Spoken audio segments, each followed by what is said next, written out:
주요 외신들이 이재명 더불어민주당 대표 피습 소식을 보도하며 한국 정치의 깊은 양극화 양상에 주목했습니다. 뉴욕시가 이민자들이 탄 버스 진입 규제에 나서자 텍사스주가 이민자들을 뉴욕과 인접한 뉴저지주에 내려놓는 방식으로 규제를 회피하고 있습니다. 2024년 새해를 맞아 뉴욕과 뉴저지에서는 통행료 및 최저임금 인상, 음력설 휴교 등의 법안이 도입될 전망입니다. 코로나19 변이 바이러스와 독감으로 인한 환자가 급증하고 있는 가운데 질병통제예방센터가 마스크 착용과 예방접종을 권고했습니다. 뉴욕시 경찰국은 오늘 2023년 범죄율 통계치를 발표하며 주요 강력범죄가 현저히 줄어들고 있다고 발표했습니다. 오늘 오전 5시 45분경 퀸즈 아스토리아 인근을 중심으로 규모 1.7의 지진이 발생했습니다. 새해 뉴저지에서 가장 먼저 태어난 아기는 쌍둥이 형제인 것으로 파악됐습니다.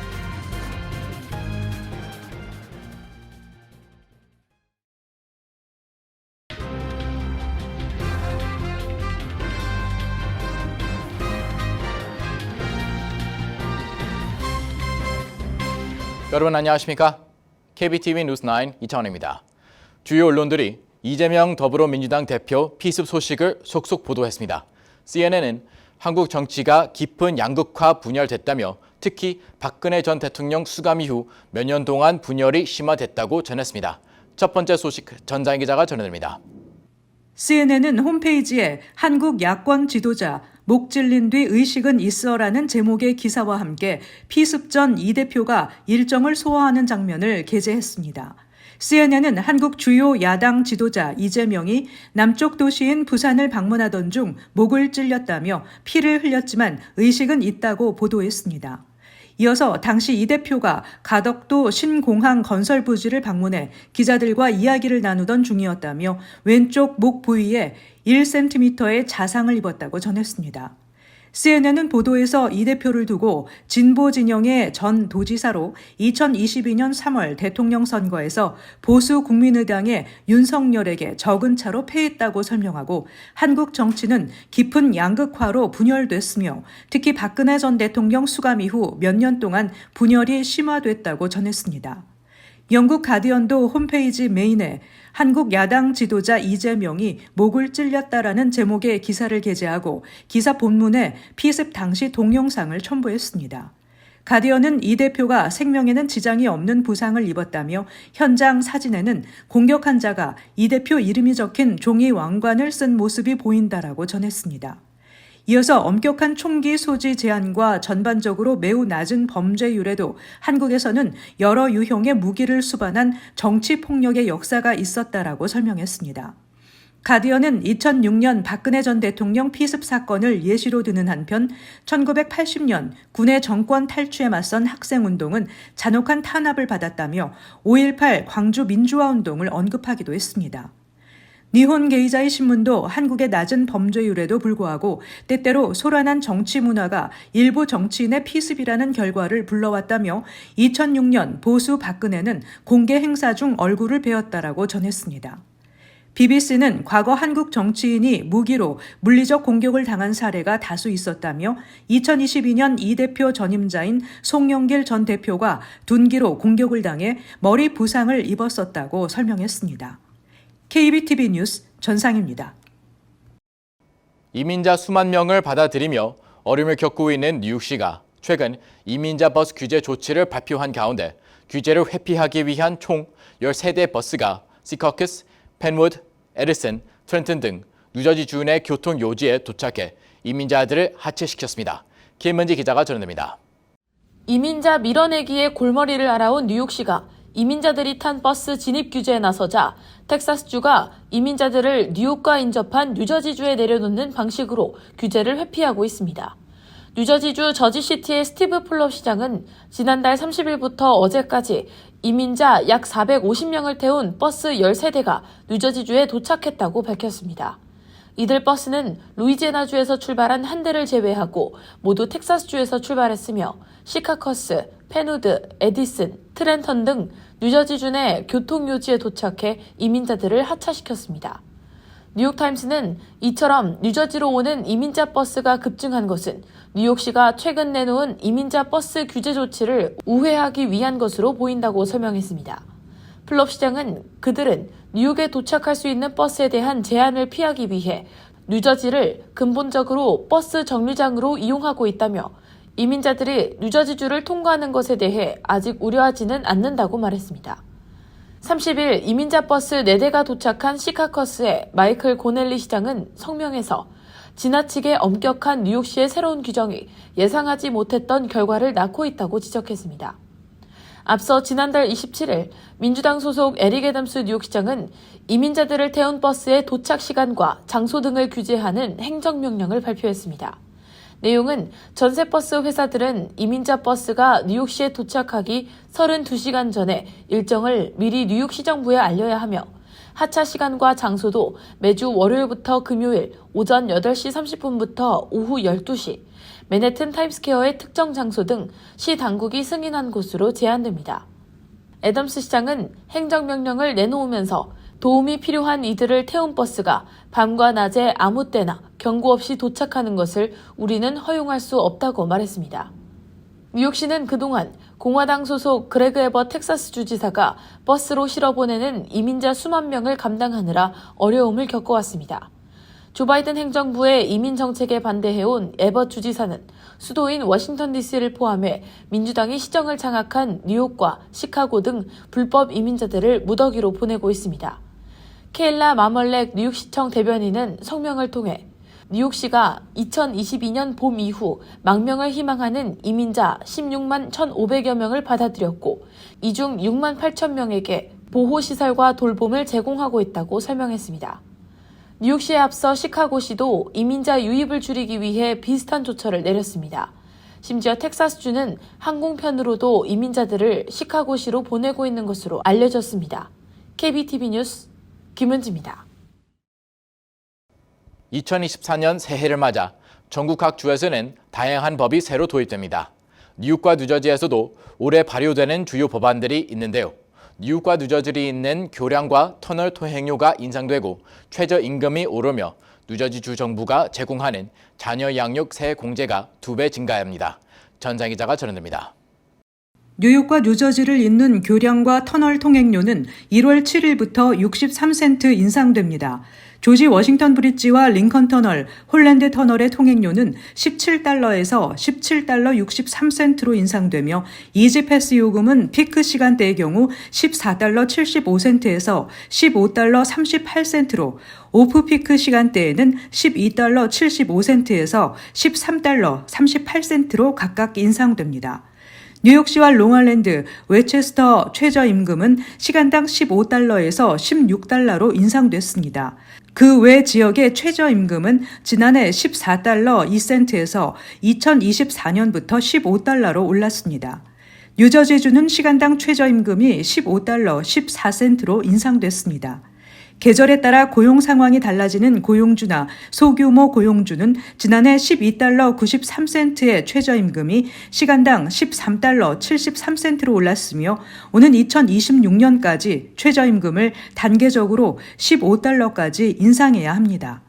팁을 받는 근로자의 임금은 시간당 5달러 26센트로 유지되지만 고용주는 해당 직원의 임금에 팁을 더한 금액이 주 최저임금을 넘지 않으면 직원에게 차액을 지급해야 합니다. 뉴욕주 출산 전후 산모 지원 법안은 올해부터 모든 메디케이드 등록 산모들을 대상으로 출산 전과 출산 후 신체적, 정서적 지원을 제공합니다. 이와 함께 애완동물 가게에서 개나 고양이, 토끼를 파는 것을 올해부터 금지합니다. 그리고 올해부터 뉴욕주에서는 음력설을 기념해 모든 공립학교가 휴교합니다.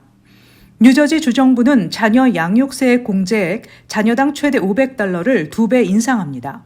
이에 따라 8만 달러 이하의 소득을 얻는 뉴저지주 가정은 주소득세 신고 시 자녀당 최대 $1,000까지 세금 공제를 받을 수 있으며 공제 금액은 소득별로 차등 지급됩니다. 또 올해부터 뉴저지주에서는 사전 피임약을 의사의 처방 전 없이 약국에서 살 수 있게 됩니다. 이 밖에 홍수 정보 공개 의무화 법안은 주택이나 건물을 임대하거나 판매하는 부동산 소유주들이 과거 홍수 피해를 입었는지, 홍수 예상 지역에 위치해 있는지 등을 의무적으로 명기하도록 하고 있습니다. 또한 부동산 소유주는 세입자에게 연방정부가 제공하는 전미 홍수 보험 프로그램에 가입해 피해가 났을 때 보상받을 수 있다는 정보를 제공할 의무가 있다는 내용도 포함되어 있습니다. KBTV 뉴스 전상입니다. 뉴욕과 뉴저지에서 코로나19 변이 바이러스와 독감으로 인한 호흡기 환자가 급증하고 있는 가운데 코로나 변이 바이러스 확산이 가장 많은 곳은 퀸즈 지역으로 나타났습니다. 정지원 기자가 전해드립니다. 뉴욕시 보건국에 따르면 코로나19 발병자 수는 현재 한 달 전에 비해 3배 가까이 증가했습니다. 퀸즈 지역은 지난주 기준 636건으로 뉴욕시에서 가장 많았고 다음으로 브루클린 545명, 더브롱스 401명, 맨해튼 399명, 스태튼 아일랜드 186명 순이었습니다. 이런 가운데 뉴욕시립 벨뷰병원은 코로나19 재확산 방지 등을 위해 마스크 의무 착용을 재개했습니다. 펜실베니아 피츠버그 대학병원 역시 지난달 20일부터 원내 모든 환자 및 방문객을 대상으로 마스크 착용을 의무화했습니다. 질병통제예방센터는 현재 코로나19 재확산의 주 원인을 변종 바이러스 JN1으로 꼽았으며 JN1 바이러스는 이전 변이 바이러스보다 증상의 심각성은 보이지 않지만 전염력은 더 크다고 설명했습니다. 이 때문에 코로나19 환자가 증가함에도 불구하고 입원 사례는 늘지 않았습니다. 퀸즈 지역에서 코로나19 입원 환자는 지난주 기준 32명이었습니다. 전문가들은 코로나19 변이 바이러스 증상이 다소 완화되기는 했지만 여전히 노년층과 기저질환자에게는 발병이 치명적인 영향을 미칠 수 있다며 공공장소에서의 마스크 착용을 권장하고 있습니다. 반더빌트 대학 감염병 전문가 윌리엄 샤프너 박사는 새 변이 바이러스에 대한 코로나19 예방 접종률과 독감 예방 접종률이 모두 매우 낮다며 지금도 늦지 않았으니 바이러스에 취약한 계층은 이 두 질환에 대한 예방 접종을 하라고 당부했습니다. 전국 전체 코로나19 입원 환자는 지난주 기준 2만 9천 명 이상이며 독감으로 인한 입원 환자는 1만 5천 명, 호흡기 세포 융합 바이러스 RSV로 인한 입원 환자 역시 수천 명에 달합니다. KBTV 뉴스 정주원입니다. 뉴욕시 경찰국이 오늘 2023년 범죄율 통계치를 발표했습니다. 2023년 한 해 동안 살인 및 총격 사건이 모두 감소한 것으로 드러났습니다. 계속해서 정주원 기자가 전해드립니다. 뉴욕시 경찰국은 오늘 2023년 범죄율 통계치를 발표하며 주요 강력범죄가 현저히 줄어들었다고 발표했습니다. 뉴욕시 경찰국은 살인과 총격 사건이 모두 감소세를 보였으며 팬데믹 사태 이후 꾸준히 감소하고 있다고 전했습니다. 특히 지난해 뉴욕시에서 발생한 살인사건은 386건으로 작년 대비 12% 감소한 것으로 집계됩니다. 2019년 이후 연간 통계에서 살인사건이 400건 미만으로 발생한 것은 4년 만에 처음입니다. 지난 2020년에는 살인사건이 468건, 2021년에는 488건이 발생했습니다. 총격사건은 팬데믹 이후 최저치를 기록한 것으로 조사됐습니다. 2023년 한 해 동안 발생한 총격사건은 974건으로 2022년 발생한 1294건에 비해 무려 25%가 감소한 것으로 드러났습니다. 총격사건이 1000건 미만을 기록한 것은 2019년 이후 처음입니다. 뉴욕시 경찰국은 경찰 인력을 더 많이 거리에 배치하고 치안 강화에 나선 결과 범죄율 감소라는 긍정적인 결과를 가져올 수 있었다고 평가했습니다. 뉴욕시 경찰국은 팬데믹을 겪으며 뉴욕시의 대중교통과 거리의 치안이 좋지 않다는 인식이 팽배해졌다고 지적하며 이에 범죄와의 싸움을 선포하고 치안을 강화하는 것을 가장 우선순위에 두고 매진해왔으며 그 결과를 보여주는 데이터를 발표할 수 있다는 사실이 이미 있다고 강조했습니다. 한편 2023년 뉴욕시의 살인사건 및 총격사건이 감소했지만 중범죄와 차량 절도는 증가세를 보인 것으로 집계됐습니다. KBTV 뉴스 정지원입니다. 오늘 오전 뉴욕시 퀸즈 일대에 규모 1.7의 지진이 발생했습니다. 지질조사국은 퀸즈 애스토리아 인근에서 지진이 발생했다고 밝혔으며 다행히 부상자는 발생하지 않았습니다. 김은지 기자가 전해드립니다. 오늘 오전 뉴욕시 퀸즈 일대에 규모 1.7의 지진이 발생했습니다. 지질조사국은 오늘 오전 5시 45분경 퀸즈 아스토리아 인근을 중심으로 발생한 지진으로 인해 일부 주민이 잠에서 깼으며 지진 신고가 이어졌다고 밝혔습니다. 지진은 루즈벨트 아일랜드와 아스토리아, 어퍼이스트 사이드를 포함한 지역을 중심으로 발생했으며 주민들은 건물이 흔들리거나 물건이 떨어지고 인근에서 폭발음이 들렸다고 신고했습니다. I got really scared. I thought it was in the building that something blew up. So I just jumped up, put some clothes on and put some sneakers on in case I had to get out of the building. I was sleeping and then I just felt a shaking and like the bed was sinking. And then we got to the window to see and there was so many firefighters. We were sleeping and we heard a boom and my furniture rattled. It actually vibrated. 이번 지진으로 인해 루즈벨트 아일랜드 브릿지와 트램 남쪽에 위치한 리버로드 2 그리고 포구역에 위치한 빌딩이 정전 사태를 겪었으며 루즈벨트 아일랜드에서 발생한 폭발 사고의 원인이 된 것으로 분석됩니다. 해당 건물 거주자들은 엘리베이터가 작동하지 않아 걸어 내려가야 했으며 무슨 일이 발생하고 있는지, 왜 정전이 발생했는지에 대해서는 아무런 이야기도 듣지 못했다고 전했습니다. 뉴욕과 뉴저지 일대에서는 이따금씩 지진 피해가 보고되고 있습니다.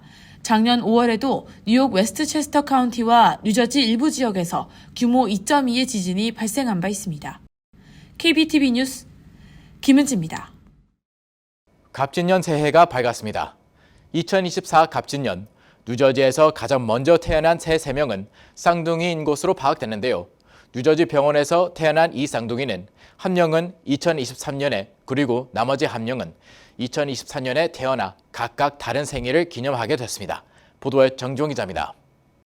2024년 갑진년 새해가 밝았습니다. 새해 뉴저지에서 가장 먼저 태어난 아기는 쌍둥이인 것으로 파악됐습니다.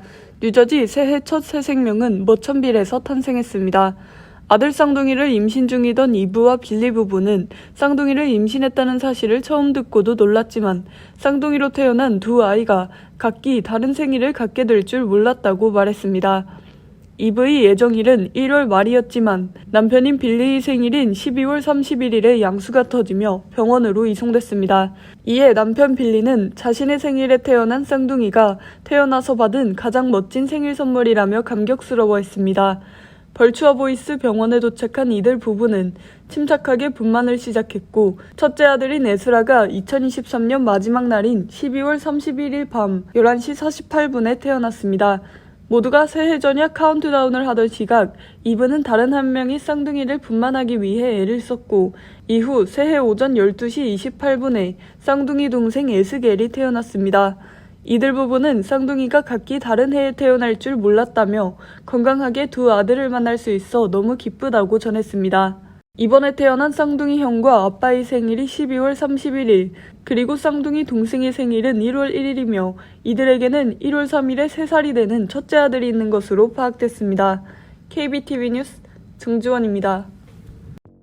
주상원은 본회의에서 뉴저지에서 6월에 실시하는 예비선거 투표 가능 연령을 11월 본선거 기준 18세로 하향 조정하는 법안을 처리했습니다. 11월 본선거일 기준으로 18세가 되는 17세부터 6월 예비선거 투표를 허용하는 내용입니다. 이 법안은 주 하원에서도 이미 통과해 필 머피 주지사의 최종 서명만 남게 됐습니다. 머피 주지사는 법안에 서명하겠다는 의사를 이미 밝힌 상태입니다. 현행 뉴저지 선거법은 17세 이상부터 유권자로 등록할 수 있지만 투표 참여는 18세 이상부터 가능합니다. 전체적으로 3분의 1 이상 주에서 본선거일 기준 18세가 되는 17세의 예비선거 참여를 허용하고 있습니다. 법안이 최종 입법화되면 2026년 1월 발효돼 2026년 6월 예비선거부터 적용됩니다. 올해 가스 가격이 하락세를 보이면서 운전자들이 작년보다 320억 달러를 덜 지출할 것이라는 전망이 나왔습니다. 가스버디는 올해 전국 평균 가스값이 갤런당 3달러 38센트로 내려갈 것으로 예상했습니다. 이는 2023년 갤런당 평균 가스값이 3달러 51센트였던 것보다 13센트 내린 가격입니다. 전문가들은 미국과 비석유 수출국 기구의 원유 증산, 홍해 우려 완화, 수요 감소 등을 가스값 하락의 주 요인이라고 지목했습니다. 뉴욕 유가는 지난해 마지막 거래일 소폭 하락했습니다. 다만 중동 분쟁이 격화되거나 폭염 등의 기상이변으로 인해 정유 공장 가동이 중단된다면 가스값이 반등할 수 있다고 설명했습니다. 뉴저지에서 미성년자 음주 처벌을 강화하는 법안이 주의회 문턱을 넘어 주지사의 최종 서명만 남게 됐습니다. 주 상원은 본회의를 열고 21세 미만이 주류를 소지하다 적발되면 $50 벌금과 함께 소란죄 소환장을 발부하는 내용의 법안을 통과시켰습니다. 이 법안은 주 하원에서도 지난 6월 이미 통과된 바 있어 필 머피 주지사의 최종 서명 여부만 남게 됐습니다. 현행법의 경우 주류를 불법 소지한 미성년자의 경우 서면 경고 등이 이루어지지만 개정안은 벌금 부과 등 주류 소지와 음주에 대한 처벌을 강화하는 것입니다. 또 개정안에는 적발된 미성년자가 18세 미만인 경우 부모에게 서면 통보되는 내용도 담겼습니다. 이 법안을 지지한 의원들은 올여름 저지쇼어 지역에서 미성년자들이 연루된 음주와 기물 파손, 폭행 등 각종 범법 행위가 1000건 가까이 발생한 것을 지적했습니다. 전 세계 인구가 세계 처음으로 80억 명을 넘어설 것으로 예상됐습니다. 연방 센서스국 발표에 따르면 2023년 한 해 동안 전 세계 인구는 총 7,500만 명이 증가했습니다. 올해 인구 성장률은 1%에 조금 못 미치는 것으로 드러났습니다. 센서스국은 새해 첫날 하루 동안 지구촌에서 1초마다 4.3명이 태어나고 2명이 사망해 총 인구 80억 명을 넘길 것이라고 내다봤습니다. 또 미국 인구는 올해 170만 명 증가해 새해 첫날을 기준으로 3억 3,580만 명을 기록했습니다. 이는 지난해에 비해 0.53% 증가한 것입니다. 브루킹스 연구소는 이 같은 추세가 이어진다면 2020년대 10년 동안 미국의 인구 성장률은 4%를 밑돌며 미국 역사에서 인구 성장 속도가 가장 느린 10년으로 기록될 것이라고 내다봤습니다. 잠시 후 커뮤니티 브리핑을 전해드립니다.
이어서 환율과 증시 전해드립니다.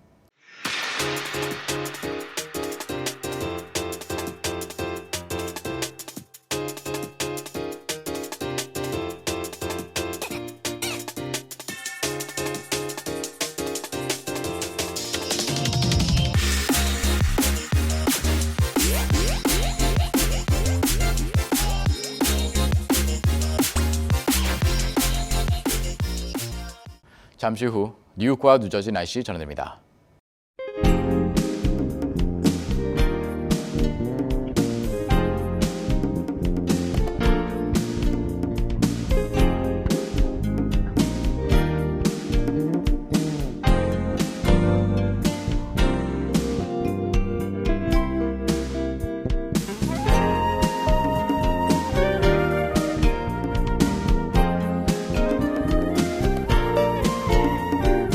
KBTV 뉴스 9 마칩니다. 오늘도 시청해 주셔서 감사합니다. 편안한 밤 보내시 기 바랍니다.